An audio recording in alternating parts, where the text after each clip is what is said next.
That I said we were going to be finishing our lesson this morning when I should have said this evening, but I didn't go back and listen to the recording, so there's no real proof of that, whether I made that mistake or not. But this morning we began looking and talking about whose business is it how I live. And many people have that attitude. It's my life. It's up to me. It's my choice. I can do what I want to, and no one can tell me any different. But that's not what the scriptures would teach. First, the scriptures would tell us that it's my business. I am going to answer for my decisions. We're to take care of ourselves. We're not supposed to depend upon others to do what we can do for ourselves. It's up to me. And we do that through that continual self-examination to make sure that we are in the faith and that we are living right. It's also the Lord's business. He bought and paid for us with his sacrifice. We were bought with a great price. And all that I do should be done through and under his authority if I am going to be living a Christian life appropriately. The point that we left off with was it's also the business of my family. What I do affects my family. It's going to make it either harder or easier on their lives by how I do. We all probably can think of others who have had, or maybe in our own families, where we've had family members that do things that cause embarrassment to the family, bring shame to the family, cause hardship to the family because of their decisions and their actions, and have caused financial problems and marital problems because of the decisions they make. It's not just them. We're not isolated. We're not islands in what we do. And God has set the structure of the family. And the husband, and this is not popular in many circles, but the husband is put in the place of leadership, and the wife and the children have their roles as well. And each are given responsibility to do inside the family. Even the children have responsibilities inside the family structure. And in Ephesians chapter 6, if I am neglecting my responsibility inside of my family because I'm doing something selfish or lazy and not wanting to, and I'm not talking about not getting up and looking to get a cup of coffee or something like that. I'm talking like Jenny would accuse me of not doing sometimes. But if I'm shirking my responsibility as a husband and father, who else is going to take care of it? And Paul, again, like in Colossians and in Ephesians chapter 6, Paul lays out the family structure and our responsibility here. In Ephesians chapter 6, beginning in verse 1, he says, "Children, obey your parents in the Lord, for this is right. Honor your father and mother, which is the first commandment with promise, that it may be well with you and you may live long on the earth.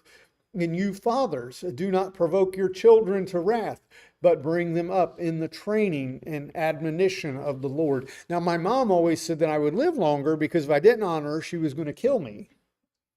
And I had to honor her. She said, "That's what that means. I can take you out and make you honor me." But it's not, she was, well, semi-joking maybe when she said that. But when we look at how the family unit is to function, sure, one parent does, if they can't do it or won't do it, another parent, be it the husband or wife, may fill in and do that job. A relative may do that job. A grandparent, a brother or sister, some other family member might step in to fill that void. Or maybe in some instances, society has to fill in and try to cover that void that is left because of a family member that either won't or can't do their job. Law enforcement has to get involved. Just keep thinking about all those that are filling the place of the father, and especially the father, in helping discipline and train. For men, we're having a crisis right now with masculinity in our country, and a lot of it is because fathers are absent. They have turned their and shirked their duty to the rest of the family. We have that responsibility. So who can do that job better than the one that God has assigned to do it. Who has God given this responsibility to? Well, if we look, we can see it's to each one of us. And when I refuse to fulfill that role, isn't that someone else's business? It becomes their business because now, of course, we know there are circumstances. Somebody could be injured that would cause problems. They could die and not be able to fulfill that role. There are non-sinful reasons why that would happen. But if I am just shirking that duty and refusing to do that responsibility that I have, that becomes someone else's business. Jenny would have to then fill in and try to fill the void that I have created. That becomes her business. The jobs would not be done correctly, not that she couldn't do them, but because it's not her job. She still has her other jobs and responsibilities to do. And we look at that. Nature abhors a vacuum. It's going to get filled by someone, but it's probably not going to be the right one. And it's all because of my choices to not fill them. So me not fulfilling my family's role, it becomes the business of my family. It becomes the business of society because we're then left to clean up and try to fix the problems that are created. And again, think back and try to find some problem that we face as a society. And as we keep boiling it down, it doesn't boil down to the decay of the family unit. Most all of them do in some way. All that ails us as a society can go back to our family unit is falling apart. And we're not living the way that God has designed the family. Imagine that. God knew how something should work better than man does. And he structured it that way. Well, we don't need a mom and dad. We can do it as a single parent, or we can do it as a same-sex parent, or no parent, and let the children run the household. Yeah, it's working out great, isn't it, the way that we're doing it? Now, go back to the family unit, husband, wife in their place, children in their place, and see how much better it becomes. It becomes everybody's business when it's not working. Also, how I live not only affects my family, but if I'm a Christian and a member of the church, how I live affects those outside the church. In 1 Thessalonians chapter 4 and in verse 12. And my business becomes the business of those outside because they see how I'm living. 1 Thessalonians chapter 4 and verse 12 says that you may walk properly toward those who are outside, that you may lack nothing. Them that are without, the unconverted Gentiles, and the Jews who had refused to believe and obey. Just like I set my example in front of the family by what I do, I set my example in front of, or set an example in front of the world as well, those who are not Christians. Because they see me and they say, well, I thought you were a church member. I thought you should do better. Now, it doesn't matter that they're not doing anything at all. They'll still look at me and they'll see us leaving the house on Sunday morning to attend a worship service. So they'll automatically put us in and think that we should be held to a higher standard than they are. And I've heard it said and probably been guilty of saying it myself. I don't care what people think and how something looks. If I don't think it's sin, I don't have to worry about it. Is that really a good attitude to have? I should care how it looks because those on the outside are watching me. Aren't we trying to convince the world that we need to live a godly and Christian life? Is not caring how what I'm doing looks to them, is that going to help or hinder the cause of Christ? What do they see when they look at me? We looked at Matthew chapter 5 last week or 2 weeks ago about how we're to convert the world. The example that we're to set in front of them. Matthew chapter 5 and verse 16, letting our light shine, being the salt of the earth. We're to have an influence on them. They're going to see my good works, not necessarily hear my words. Now, some of my words may in part change their opinion of me, probably for the worse and not the better, but they are going to be watching my actions. Matthew chapter 5 and verse 16, let your light so shine before men that they may see your good works and glorify your Father in heaven.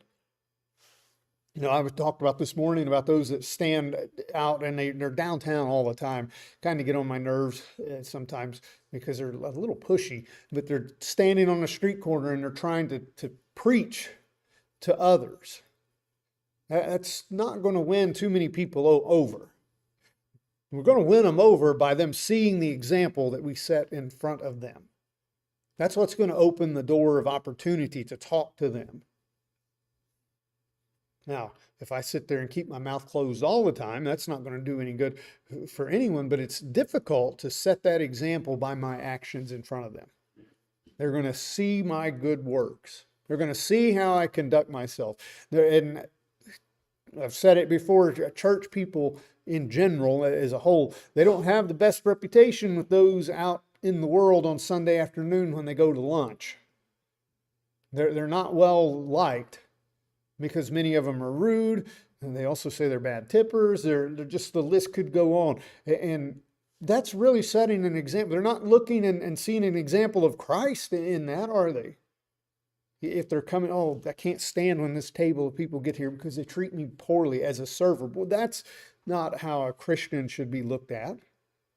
When we do that, when we treat others that way, when we set the bad example, we're opening the door and giving them cause to blaspheme. Romans chapter 2, and beginning in verse 23 and verse 24. And sadly, many in the denominational world are doing just that, because the unbelievers, they're giving them all the ammunition that they need, because they can look at their life and they can see the hypocrisy in it. And that's exactly what Paul is warning about here. In Romans chapter 2, beginning in verse 23, you who make your boast in the law, do you dishonor God through breaking the law? For the name of God is blasphemed among the Gentiles because of you, as it is written. He's saying here that the name and character of the true God, by your conduct, is leading to those who don't believe, who haven't obeyed. They are blaspheming. Those in the pagan world are blaspheming and reproach against the true God because of your religious hypocrisy. You are causing that to happen because you're saying one thing and doing another. Now, we all make mistakes. We all have our moments of falling short. We all do things as Christians that we shouldn't do, let's be honest, or leave things off that we should be doing. But what's going to make us hypocritical to those on the outside is when we're preaching and saying one thing and they see us doing another. And you can look no further, and the one that comes to the best example in my mind, and he's under a lot of reproach and should be, is the mega church preacher Joel Osteen. And they'll talk about him and what he's giving the outsiders, the one who has never believed, the one who's never obeyed. They can look to him and how he is money hungry. Well, why do I need to go there? Living in, and we should talk about the preacher's parsonage here, if it's compared to the house that he lives in. It's like some $10 million house. And the church owns several high-end sports cars that, of course, he drives all them. Maybe at our next business meeting, we can discuss that. See what kind of sports car we can get our preacher. And when we look at how he lives and and I forget the basketball team that his congregation, and it's his congregation because it's not God's, but his church is inside a former basketball arena. It's that big. It attracts that many people. And people outside look at that and they say, that's religion? And it's not.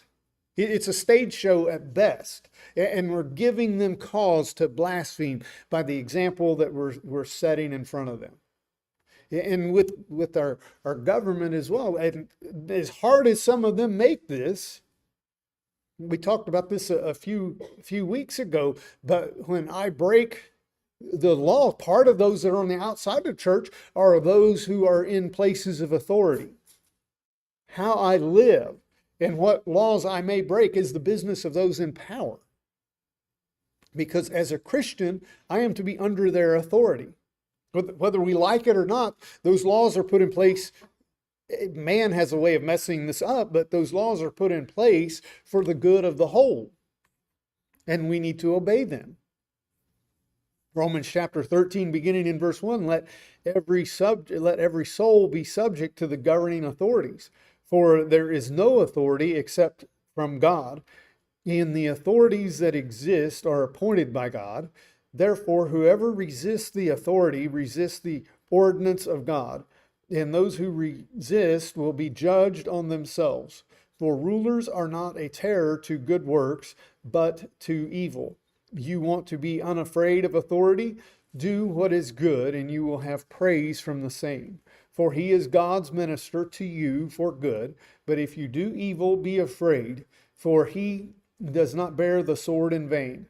For he is God's minister, an avenger to execute wrath on him who practices evil. Therefore you must be subject, not only because of wrath, but for conscience sake. I'm the rulers, I'm subject to them. The laws of the land, I'm to be under them.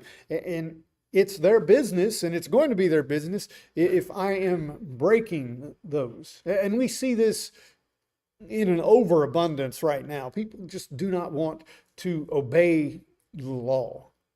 And they want to blame the law when they're in violation of it, not look at what they're doing, not look at their responsibility, it being consequences of their actions. When I see these criminals complaining about it and complaining about the judicial system, I thought, well, have you tried not getting in trouble? Have you tried obeying the law and see if that works out better for you? But again, were we as a society in better shape 30 or 40 years ago, the way that we looked at how the law was?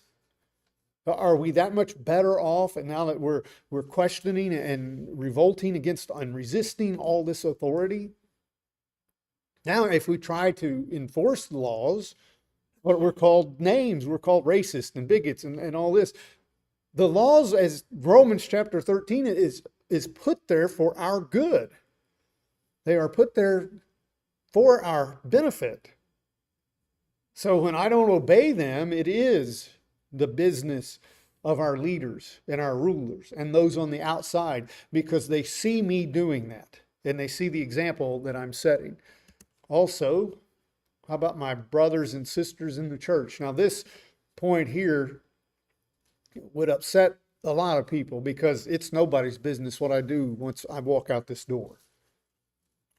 When I'm in my home, when I'm on the job, when I'm with other friends, I can do whatever I want. The church has no business getting involved with me. Well, 1 Corinthians chapter 12, and this is kind of a lengthy reading here, but it compares our physical body to the body of Christ and to the church. Is this how we are as a congregation? Are we that connected to one another? I hope so. It's so easy for us to get caught up in our own lives when we leave here, and I'm as bad as anyone with that because, well, some of us have to hold down a job. We all can't be retired. We have things that we have to do. We have other family obligations. We have to keep our yard mowed and cleaned around the house and just all the things that we have to do. But is that helping to keep me isolated from my church family? The ones here that I'm supposed to be as close to as my own body. As my body is connected to one, my arm can't go off and do one thing while my leg goes off and does something else. No, they're going to go together. And as a body of Christ, that's how we should be as well. 1 Corinthians chapter 12 and verse 14, for in fact, the body is not one member, but many. If the foot should say, because I'm not of the hand, I am not of the body. Is it therefore not of the body? And if the ear should say, because I am not an eye, I am not of the body. Is it therefore not of the body? If the whole body were an eye, where would be the hearing? If the whole were hearing, where would be the smelling? Now, God has set the members, each one of them, in the body just as he pleased. And if they were all one member, where would the body be? But now indeed there are many members, yet one body. And the eye cannot say to the hand, I have no need of you, nor again the head to the feet, I have no need of you. No, much rather, those members of the body which seem to be weaker are necessary. And those members of the body which we think to be less honorable, on these we bestow greater honor, and on our unpresentable parts have greater modesty. But our presentable parts have no need. But God composed the body, having given greater honor to the part which lacks it, that there should be no schism in the body, but that the members should have the same care for one another. And if one member suffers, all members suffer with it. Or if one member is honored, all members rejoice with it. Now, you are the body of Christ and members individually. Each one of us affects the other. If one of us is sad, then shouldn't we all be sad for them? And sometimes we let these unimportant things in our lives take away our focus on what it really means to be a Christian, because we're so busy with them. We're supposed to be connected and interdependent upon one another. That's how the body is laid out, the physical body is. If we're not that close as the family of God, then we're not doing it right. We should be that connected to one another. If I smash my finger, the other hand is going to come to its rescue. If I hurt my foot, it's going to throw the rest of my body out of kilter, because that's how the body is aligned. And the same is said with the church. And when one of us is going off in sin and involved in something that we shouldn't be doing, and again, I'm not talking, we all are going to sin and fall short. I'm talking about that sin that we are unrepentant of, that we refuse to change. Then that's going to be affecting the rest of us. It's the elders, that's what they're put here for. It's their business. As members of the church, that they're to watch over us.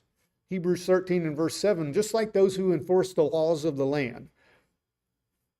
They have been put in a position, and how sad it is when we see one of them abuse that position of power. But they have been put in that position to help protect and serve the law-abiding citizens and protect us from the criminal element. Well, the elders have been put in place to watch over our souls, and when they see us approaching danger, they're to watch out for us and tell us that. Now, usually they are met with extreme prejudice from the person that they are trying to help and encourage and bring back into the fold. But I need to be living in a way that if we were in a position here to have elders, that they have joy in my work as a Christian, not as the one that brings them trouble. Hebrews 13 and verse 17, obey those who rule over you and be submissive, for they watch out for your souls, as those who must give an account. Let them do so with joy and not grief, for that would be unprofitable to you. Now, the very first sentence, I don't know, not even a sentence because it's a comma, 2 commas in, but that is an exact opposite to the question of whose business is it how I live? Well, if I am the kind of person that's asking that question, or saying it's nobody's business how I live, well, I'm not going to want anybody to rule over me, and I'm not going to want to be submissive to anybody. And that's how our society is. I don't want anybody telling me what to do. I'm an American. I've got freedoms. I can do what I want. Well, the Bible is saying I've got people that are over me. And probably like those in law enforcement, they spend 90% of their time dealing with 10% of the population. And the same would most likely be true in most congregations. It's that one or two people that are causing the discourse and causing them the sleepless nights. But elders and other church members, if they don't warn of sin, the elders especially, what's he say here? They need to do that because not only are they going to account for their own souls, but they have to give an account for our souls, for the members' souls. That's why they need to be watchful over it. They're not only responsible for their own souls, but for every single member of the congregation. If we don't say anything, that would be the opposite of love and care for them, because I'm not going to be concerned about your soul if you're going off into sin. If we love somebody, wouldn't we stop and try to tell them what's going on? And say, hey, you're getting ready to get hurt. If we see anybody's child, if we're walking down the street and we see a child getting ready to run out into traffic, wouldn't we say something? Don't do that. You're going to get hit by a car. If we're in a position to say something to them, would that be cruel if we saw that happening and just sat there with our mouth closed and let them get run over? Well, the same spiritually, if we're in a body and if we're as close to one another as we should be in 1 Corinthians chapter 12, and we see one another drifting towards danger, we should be concerned and we should say something. I left the point out here. I jumped the gun here, but in Hebrews chapter 10 and verse 24, if what I do has no effect on you, and vice versa, as a church membership in a congregation, then why are we told this in Hebrews chapter 10 and verse 24? Let us consider one another in order to stir up love and good works. Well, whatever I do, and then in verse 25, we know that he talks about our assembling together. But what I do, I'm to consider others. And I'm to help with not only our trials and difficulties and weakness and our feeling for one another, but I'm to help stir you up, to activate you and you me to do good. To feel for one another, to excite each other and increase our love for God, to activate those ingredients inside us and keep us moving forward for God and doing work for Him, and to be fruitful. I believe we talked about bearing fruit a few lessons ago. So it is the church's business, and that's why we must practice the discipline here. And again, that's that person that is not just the person that sins. We're all going to fall short. But this person was in a continual relationship with sin. And he was refusing to change it. And Paul addresses that. And that was a lot, and that should be 1 Corinthians, not just Corinthians, but 1 Corinthians chapter 5. And it's this person's refusal to change, and it becomes a bigger matter. And we're to stop socializing with them, because their business is now going to become my business and affect me, because they're living in sin and they're refusing to change it. And now all of a sudden it's going to have an influence on me.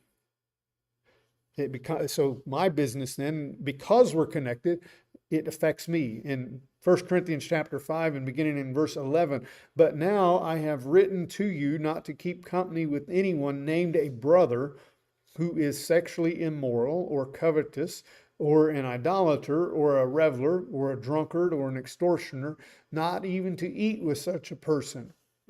For what do I have to do with judging those who are outside? Do you not judge those who are inside? But those who are outside, God judges. Therefore, put away from yourselves the evil person. Don't keep company with him, not even to eat with this person, because their business and how they're living is going to rub off on you. In our situation of not having elders, that makes this not impossible, a little more difficult in that. But if we notice the context of 1 Corinthians chapter 5, he didn't say the elders withdraw from this person. He said, you do this the next time you are assembled together. And that may be some uncomfortable conversations that we have to have, but they're necessary because of that connectedness that we should have with one another. This person is remaining in the midst. They're trying to continue a relationship with us as usual. They're refusing to change the sin in their life. We have to do something about that. So if we're honest, I would say that we can see that what we do affects many other people than just ourselves, than just me. How selfish am I to think that I am the only one that matters, that nothing else is going to be affected by me? In the big picture, shouldn't those who are professing to be Christians be the best people and want others to see our business because of us shedding our light and setting the example of Christ in front of the rest of the world? We should be the best neighbors, the best family members, the best employees. Why? Because we're doing what we do not to men, but to God and for His glory. So yes, it is not just my business, but it's everyone's business how I live. And I need to always work to set the proper example in front of those in this world so that they can see Christ dwelling within me. If you're subject to the Lord's invitation in any way, take this time to think about the condition of your soul, and if there are changes that need to be made, we have that opportunity as we're gathered together talking about those that love us, that want to stir us up for good works, for improvement. That's what we should want for each one of us, to do better, to be the best Christians that we can be, and be the strongest church member that we can be. So if you're subject to the Lord's invitation in any way, we invite you to come as we stand and sing.